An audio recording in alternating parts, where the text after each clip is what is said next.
So I'm just going to show you very quickly how it works.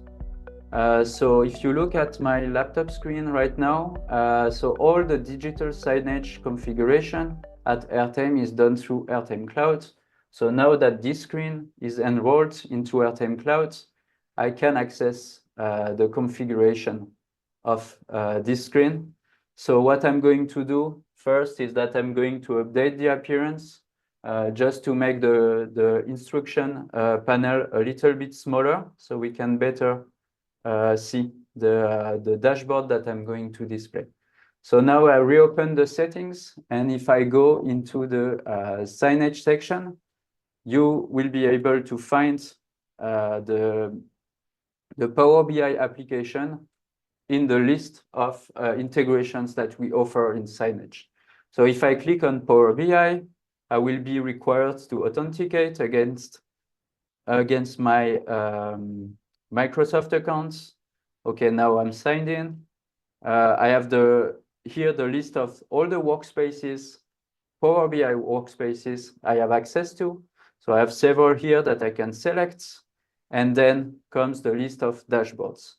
So the list of dashboards that I can basically choose to present. You get inside the cloud a preview of what it's going to look like. And when you save, within a couple of seconds, it will be displayed on your screen.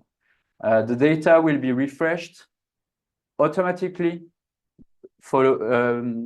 according to the schedule settings that you've put in Power BI.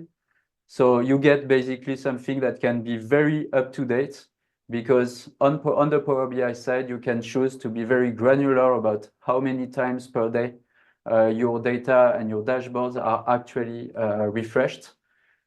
Of course, along like any other signage apps, you can insert these apps into playlists. So it means that if you have different dashboards that you want to have on the same screen, and you want to loop among all these dashboards, you can just create a playlist with multiple apps. You can customize the duration for each app. So you can choose if you want this to be displayed for 2 hours, for 3 hours, or certain days of the week. That's all the options that you find in Airtame Cloud.